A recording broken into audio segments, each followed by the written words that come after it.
Londres. We keep hearing about what will happen if we vote to leave the EU. But let's think for a moment about what will happen if we vote to remain. Because the EU is not a settled dispensation. It's constantly evolving. Voting to stay in is not the same as voting to stay put. On the contrary, it's voting to remain on a conveyor belt. So here are some of the consequences. Number one, more political integration. Now, we can't say that the Eurocrats are not being open and frank about this. In an official document published last summer called the Five Presidents' Report, they spoke very candidly about the need for fiscal, economic and political union. And because the only legal avenue open to them is the EU as a whole, rather than some subgroup of Eurozone countries, those things will apply to the United Kingdom too. More bailouts. Now, we're assured that there is an opt-out from future bailouts, but we've been told that before. The Prime Minister assured us before the last election that he had a guarantee that we would never again have to bail out the euro. And he had that guarantee in writing, in the clearest language that lawyers could devise. But when Greece needed its third bailout, the agreement was ripped up and Britain was drawn into it. How many more times is that going to happen if we signal that we're never leaving? Number three, a European army.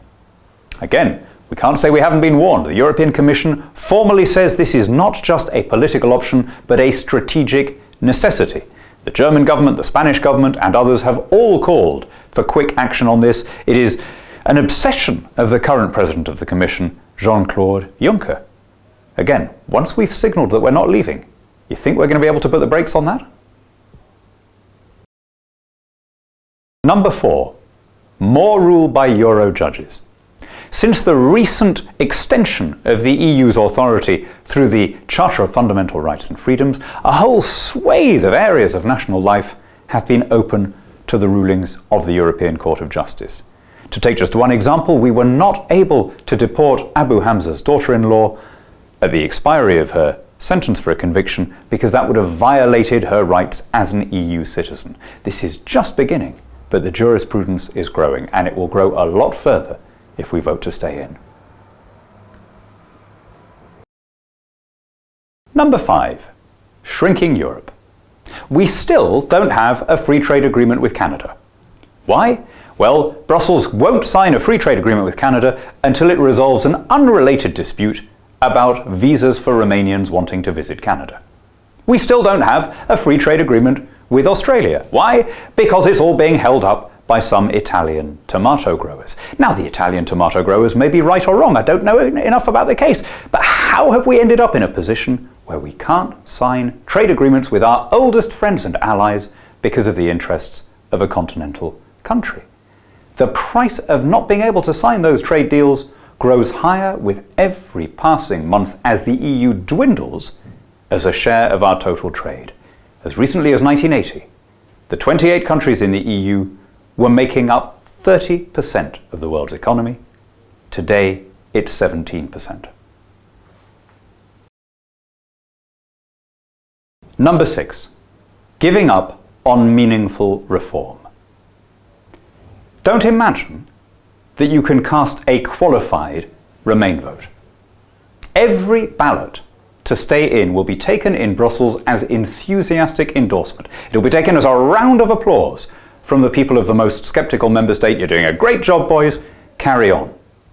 If we vote that way, we are letting down everyone in the rest of the EU who had hoped that a no vote in a large member state might jolt the Eurocrats out of their disastrous introversion and might have created a different kind of European Union, one based on respecting the diversity and democracy of its member nations. Number 7. Endorsing the Federalists. A vote to stay in will be a reward for Jean-Claude Juncker, who tells us that if it's serious you have to lie, for Guy Verhofstadt, who barely troubles to hide his disdain and contempt for the British people. It'll be a vote in favour of all of those Michelin-starred, gormandising bureaucrats and their auxiliaries in Britain. It'll be a vote in favour of Goldman Sachs and JP Morgan and all the megabanks and multinationals bankrolling the Yes campaign. And they will take it as a vote to carry on doing what they're doing now. Number 8. No border control. No border control now or ever. Say goodbye to any chance of determining for ourselves who can cross our borders and settle in our country or in what numbers. Number 9. We will be treated with contempt. For decades, the British bulldog has been snarling and barking and yapping, and yet, when the moment comes, with a whimper, we would have voted for the existing terms. Look at the renegotiation package. Think of what happened. For 2 years, the Prime Minister tried to get a fundamental overhaul out of the EU. And yet, if nothing else, the Brussels institutions prove beyond doubt that they are unwilling or unable to reform. Ask yourself just one question. If this is how the EU treats its second largest financial contributor now, before we cast our votes, how would we be treated the day after voting to remain? Number 10. We'd be opting for fear over hope.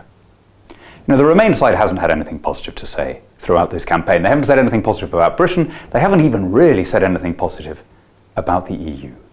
All they've done is feed us fear, uncertainty, and doubt. And what would it say about us if that worked?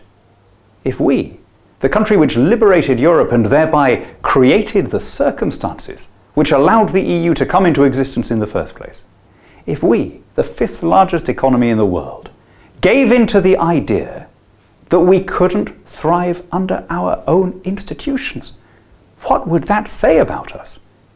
What kind of people do they think we are?